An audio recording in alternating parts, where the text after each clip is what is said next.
This is my second podcast for Asian film history. Today with me, I have Walter, who is also a classmate in the same class, and we just watched Abbas Kiarostami's Where is the Friend's Home?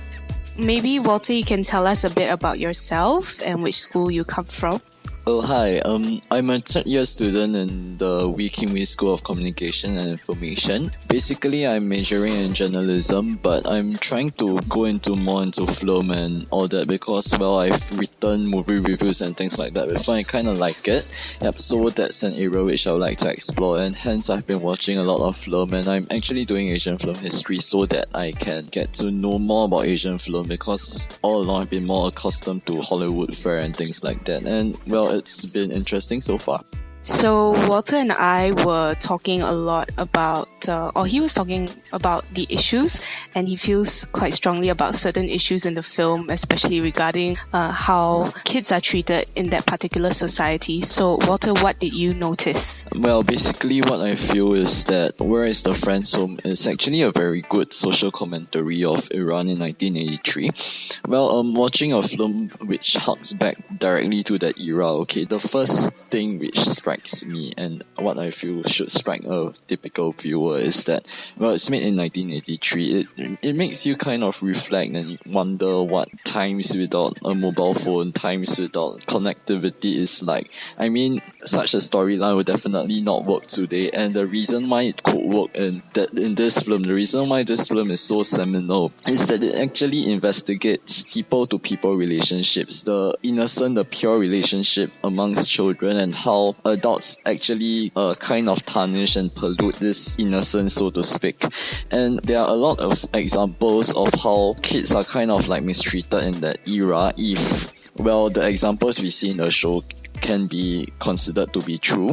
For instance, in the opening classroom sequence, we see the teacher reprimanding a student for not doing his work in a notebook, which to a typical viewer might seem kind of trivial, although he went on and on and on and on and on about how it shows a lack of discipline and things like that. Although in the first place, the teacher was late himself, and that itself does not reflect very well on him. But then again, because he is allowed to be late, when a student came late later, he did not reprimand the student for being late and instead went on a trance about how they had to sleep early and things like that, which kind of shows a double standard on the role of the teacher. What exactly should a teacher be? What kind of personality should a teacher take?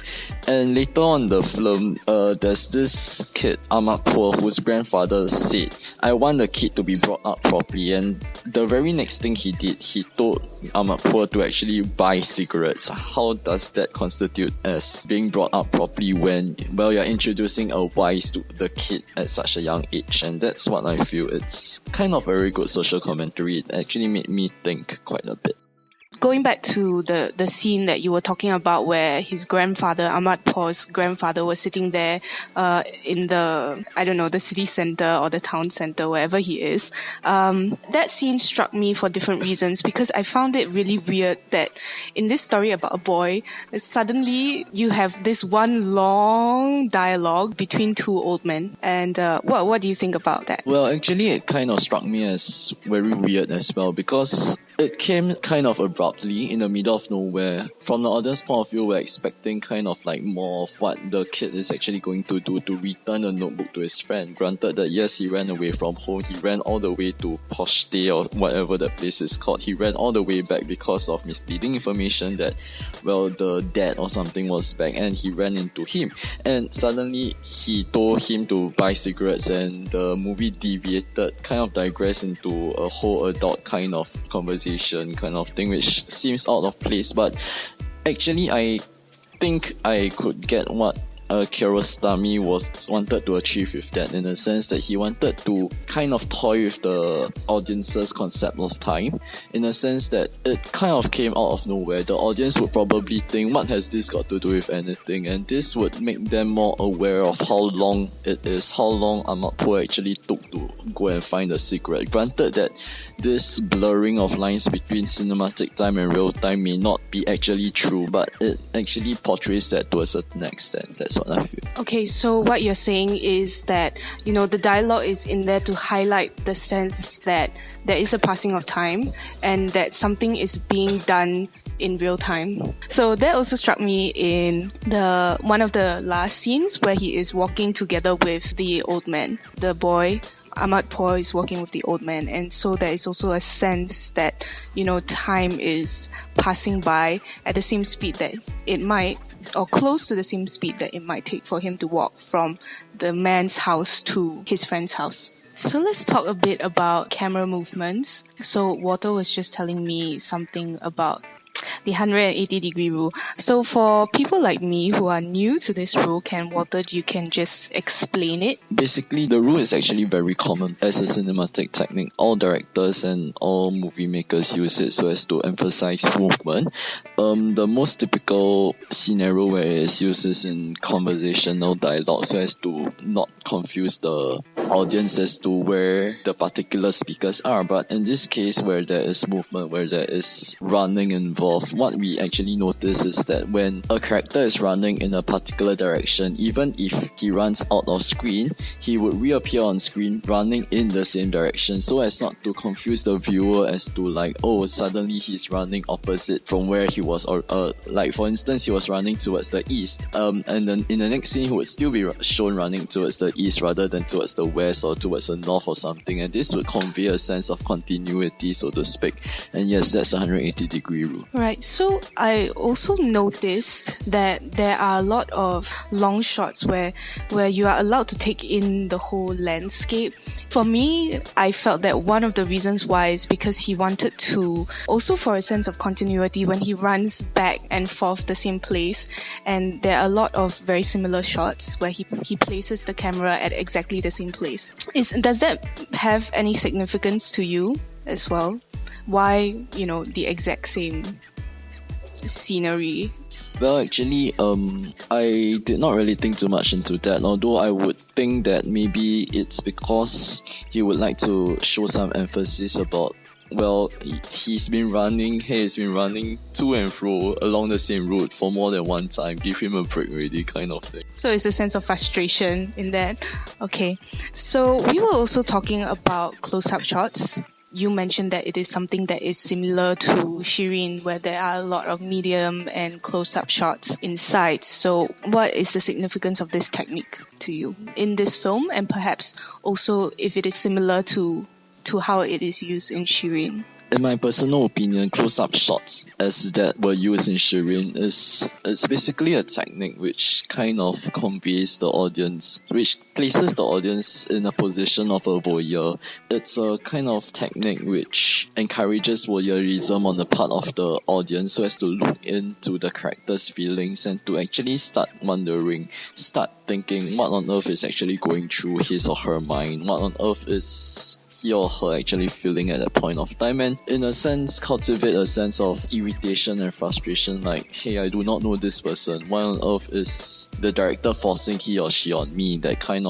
It's that kind of feeling, and that was precisely what I felt in Shireen, where it was faces after faces after faces, but not so much in Where's the Friend's Home, although the same technique I felt was used in very good way in the opening sequence in the classroom, where the kid Muhammad Riza was actually interrogated by the teacher over not answering his questions in the notebook, but rather on a loose sheet of paper, where you actually see his expression change from innocence to guilt to sadness and things like that as he started to tear as you hear the questions coming from the teacher in the background. And along the way, Kiarostami also interspersed this scene with shots of his good friend, i.e. Ahmad Pur, looking at him. And this also conveys a feeling of how Ahmad Pur is like as a character, and to serve as a lead-in to introduce the character to the audience. And as you see Ahmad Pur, you look at him staring at Riza crying and things like that, and you kind of feel conflicted, like, why is he actually looking at his friend while he's crying, kind of thing. But it would also help you think, like, maybe he's really helpless, he wants to help but he can't do anything about it. So basically close-up shots hold a lot of tension, both in Shireen as well as in Where's My Friend's Home. And that a lot of emotion obviously can be conveyed, but there is a difference obviously because there are less close-ups and less medium shots, so you don't get the feeling like instead of the feeling of uniformity, they all look the same. Over here you have a distinction, a differentiation. For me, I found that because there are so many long shots where you have the space and you have the characters walking around this space, suddenly when there are close-up, it heightens the tension. And so that made me feel more for Ahmadpur. And I guess you can go back and link that back to what you were talking about, how kids are treated during that time. And also because a lot of the close-up shots are done in relation to an adult person. So when you close up to Ahmadpur, you get just the bottom half of the adult as well. Towards the end of the film, when Ahmadpur is walking with the old man, they pass by a lot of houses and it is dark, and all that you can see is the lights coming from the houses and the shadow that is cast by the windows. And this also serves as a marker as well, just like the landscape. I think that, he walks back and he passes the same windows, he passes by the same markers that in the dark we cannot see. Like, we cannot see the buildings, but we can see the light. At the end of the film, we are back to the classroom, and once again we see Mohammad Reza doesn't have his notebook, and so the close-up shots really heighten the tension when they see him. You see him fidgeting, you see his face being hidden by his arm, the shadow. Alright, so thank you very much to Walter for joining us today, and be sure you listen to the next podcast.